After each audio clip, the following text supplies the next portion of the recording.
ये जो आज हमारा प्रोग्राम था, ये हाथ से हाथ जोड़ो प्रोग्राम, जो कि भारत जोड़ो यात्रा हुई और उसके बाद ऑल इंडिया कांग्रेस कमेटी की तरफ से हमें फॉलो अप प्रोग्राम मिला जो 2 महीने चलना है।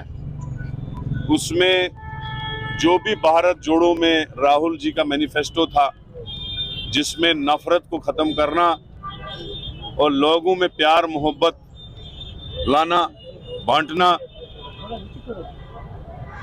नफरत छोड़ो भारत जोड़ो, और बेरोजगारी जो इस वक्त आसमान पे है उसके लिए संघर्ष करना, बेरोजगार नौजवानों के साथ मिलके चलना। और हमारे जम्मू कश्मीर में आपको पता है कि मुल्क में सबसे ज्यादा बेरोजगारी यही है। पिछले 9 साल में बीजेपी सरकार ने एक भी आदमी को रोजगार नहीं दिया, जबकि मोदी जी ने कहा था हम साल में 2 करोड़ लोगों को नौकरी देंगे। आज हमारा बेरोजगार पीएचडी, एमएससी, एमफिल ग्रेजुएशन करके, इंजीनियरिंग और बाकी डिप्लोमा करके बेरोजगार है। वो बेचारा ओवरेज हो गया, जिसको 8 साल बचे थे बीजेपी शासन से पहले, उसके 8 साल खत्म हो गए। अब 9वां साल उनकी हुकूमत को चढ़ा। जिसको 5 साल बकाया थे ओवरेज होने को, वो भी ओवरेज हो गया। जो 3 साल बकाया थे, उसने एक उम्मीद से बीजेपी को वोट दिया था ताकि मुझे रोजगार मिले, वो सारे लोग ओवरेज हो गए। आज गांव में, ब्लॉकों में लोग 50-50, 100-100 की तादाद में साल में रिटायर होते हैं, लेकिन लगता कोई नहीं है। और इस सरकार की ये बदकिस्मती है, जब इन्होंने कहा हम सब इंस्पेक्टर लगाएंगे, बाद में उसमें स्कैम किया, स्कैंडल निकला। अकाउंट असिस्टेंट लगाएंगे, उसमें स्कैंडल निकला। अभी एक एपटेक की कंपनी लाई है जो पूरे हिंदुस्तान में स्कैंडल में मशहूर है, और 8 स्टेटों में वो अभी तक ब्लैक लिस्ट हो चुकी है। वो कंपनी क्या रोजगार हमारे नौजवानों को देगी? हमारे नौजवानों का जो फ्यूचर है वो ब्लैक है, वो काला है। मुस्तकबिल उनका जो है खत्म हो चुका है। स्टेट के हर जगह से, जहां से भी पढ़े लिखे नौजवान, चाहे वो हिंदू हो, मुसलमान हो, सिख हो, ईसाई हो, गुजर बरादरी से हो, पहाड़ी बरादरी से हो, सब पढ़ लिख के इस वक्त बेचारे ओवरेज हो रहे हैं। कोई नया नहीं लग रहा। तो आज हमारे नौजवान जो है सड़कों पे हैं, हम उनके साथ, हमारी सिंपैथी है। तीसरा, महंगाई बहुत ज्यादा है। अभी परसों ही गैस सिलेंडर को 50 रुपए इन्होंने बढ़ा दिए। तेल की बोतल जो कांग्रेस में 50 रुपए की थी, आज वो 200 रुपए में। जो चावल 10 से 15 रुपए में किलो था, वो आज 60 रुपए में। लोग परेशान है, महंगाई से परेशान, बहुत ज्यादा परेशान। जो 500 की दिहाड़ी कमाता है, 1000 की दिहाड़ी कमाता है, वो कर ही नहीं सकता है कुछ। वो ना अपने बच्चों को पढ़ा सकता है, ना अपने बच्चों की फीस भर सकता है, ना बेटियों की शादी कर सकता है, ना मकान बना सकता है, ना रोजी रोटी खा सकता है।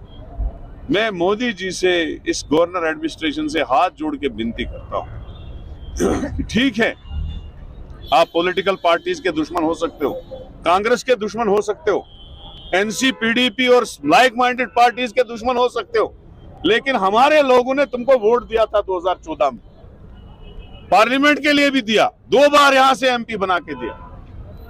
और आप हमारे लोगों के पेट पे, रोजगार पे लात मत मारो। इसी तरह यहाँ जो ये यहाँ पे रोपवे है, गंडोला बना रहे जा रहे हैं। किसी जमाने में कटरा में 28,000 लेबर काम करता था, अब 7,000 पे तादाद पहुंची है। और अब गंडोला बना के उनके पेट पे भी लात मार रहे हैं, ये उनको भी खत्म कर रहे हैं यहां से। अरे कितना खत्म करोगे अपने हमारे लोगों को? अरे तरस तो खाओ। अब महंगाई तुम कर रहे हो, प्रॉपर्टी टैक्स लगाने जा रहे हैं। जिस गरीब का, जिस आम आदमी का होटल है, मकान है, ये फीता मार के उसको महीने का टैक्स लेंगे। और उसके बाद जो गरीब बिजली का बिल नहीं भर सकता, बच्चे की फीस नहीं भर सकता, अपने लिए खाना नहीं ला सकता है, वो क्या टैक्स देगा तुमको? अरे शर्म करो तुम लोग, कितना मारोगे हमारे लोगों को? पहले आपने 370 हटाया, बड़े बड़े ख्वाब दिखाए, यहाँ बेरोजगारी खत्म होगी, यहाँ महंगाई खत्म होगी, स्टेट को यूटी बना दिया, लोगों को नेशनलिज्म के नाम से बहकाया, और आज खोदा पार निकला चूहा। जितने हम अच्छे थे उतना खत्म कर दिया इन लोगों ने। कौन सी इंडस्ट्रियां यहाँ आई, कौन सा रोजगार यहाँ मिला 2019 के बाद, जो अमित शाह जी वहां से पीछे करते थे पार्लियामेंट में? आज महंगाई भी, प्रॉपर्टी टैक्स भी, और खासकर आज हम इस कटरा की धरती पे इसीलिए आ रहे हैं कि लोगों को उजागर करें कि उठो, खड़ा हो जाओ, इस जालिम सरकार के खिलाफ खड़ा हो जाओ। अपने बच्चों के मुस्तकबिल के लिए। जो बच्चे हमारे इतने नन्हे से इस वक्त स्कूल जा रहे, मुझे नहीं उनका फ्यूचर कहीं नजर आ रहा है इस बीजेपी सरकार में। किसी को नौकरी नहीं मिल रही है, किसी को कारोबार नहीं है, बिजनेस इन्होंने खत्म कर दिया।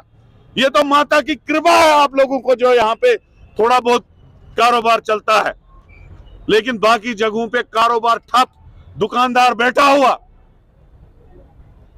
दरबार मुंह ये होते कौन थे खत्म करने वाले, स्टेट सब्जेक्ट ये होते कौन थे खत्म करने वाले। तो मैं यही आज जो हमारा जो यहाँ कार्यक्रम था वो हाथ से हाथ जोड़ो का था, और उसमें हमने जो राहुल जी के मुद्दे थे जो वो साथ लेके आए थे वो भी उठाए, और जो यहाँ के लोकल मुद्दे हैं खासकर रोपवे का, प्रॉपर्टी टैक्स का, और जो ये एपटेक की कंपनी नौजवानों को फ्यूचर बर्बाद करने के लिए गवर्नमेंट ने एंगेज की है, उसके खिलाफ हमारा प्रोटेस्ट भी रहा। तो मैं आप सब प्रेस के साथियों का, आपको कष्ट लगा 2-3 ने अपील की है कि बंद करना चाहिए कटरा के लोगों को, उसमें फैसला करना चाहिए, क्योंकि प्रॉपर्टी टैक्स पे ही हमने किया है। तो आज यहाँ रोपवे का एक बड़ा मेजर इशू था। हमारे अपने सीनियर जो भी नेता पीसीसी प्रेसिडेंट हैं, वर्किंग प्रेसिडेंट, उनको हमने अप्रोच की थी कि वो यहाँ पे आए और यहाँ के लोगों की आवाज़ सुने और इशू को आगे लेके जाए। सर, क्या आज बिजनेसमैन कम्युनिटी है कटरा की, उनके द्वारा आपके द्वारा क्या उनको अप्रोच किया जाएगा कल के बंद को लेकर? मैं तो आपके माध्यम से ही सबको कह रहा हूँ कि बंद करना चाहिए, सपोर्ट करनी चाहिए, क्योंकि ये प्रॉपर्टी टैक्स है। आज ये बड़े लोगों को टॉफियाँ डाल के, चॉकलेट दे दे के लोगों को बहका रहे हैं, मगर कल को यही प्रॉपर्टी टैक्स एक नासूर बन के निकलेगा और लोगों को परेशानी होगी। सर, कांग्रेस की जितनी इकाई है कटरा में, खासकर मैं बात करूं, क्या उनकी दुकानें या होटल बंद रहेंगे कल? नहीं, ये तो देखो, कोई भी एजिटेशन लड़नी हो, मैं कहता हूँ कि कोई भी लड़ाई, अब अगर चैम्बर ने कॉल की है, बार एसोसिएशन ने कॉल की है, तो उन्होंने आम जनता से कॉल की है, हमने भी जनता से कॉल की कि किसी एक पार्टी का पॉलिटिकल इशू नहीं इसको बनाना चाहिए कि कांग्रेस कॉल करे तो फिर कांग्रेस की दुकानें बंद रहें। ये आम कटरा के लिए अपील है। मैं कटरा का शहरी होने के नाते कांग्रेस के प्लेटफॉर्म से हटके उनको कहना चाहता हूं कि बंद करें।